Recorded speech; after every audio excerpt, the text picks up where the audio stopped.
આ તરફ ખેડાના મહેમદાવાદમાં પણ ગુંડા તત્વના ગેરકાયદે બાંધકામ પર દાદાનું બુલડોઝર ફરી વળ્યું છે। વાત્રક નદી કાંઠે આવેલ ગોળીબારનો ટેકરો વિસ્તારમાં અર્જુન બાવરી નામના અસામાજિક તત્વના મકાન પર પ્રશાસને બુલડોઝર ફેરવી દીધું છે। કોઈ અનિચ્છનીય ઘટના ન બને તે માટે પોલીસનો પણ ચુસ્ત બંદોબસ્ત ગોઠવવામાં આવ્યો હતો। અર્જુન બાવરી હાલ ચોરીના ગુનામાં જેલમાં બંધ છે।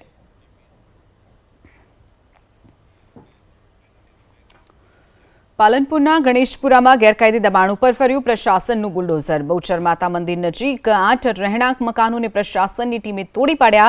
અનિચ્છનીય ઘટના ન બને તે માટે પોલીસનો પણ ચુસ્ત બંદોબસ્ત ગોઠવી દેવામાં આવ્યો હતો।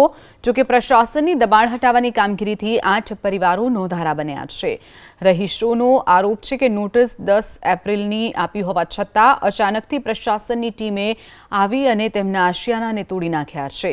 મકાનો તોડી પડાતા રહીશ પરિવારોએ જ્યાં સુધી પ્રશાસન વૈકલ્પિક વ્યવસ્થા અથવા તો અન્ય જગ્યા નહીં ફાળવે ત્યાં સુધી જગ્યા નહીં છોડવાની અશ્રુભીની આંખે ચીમકી ઉચ્ચારી છે।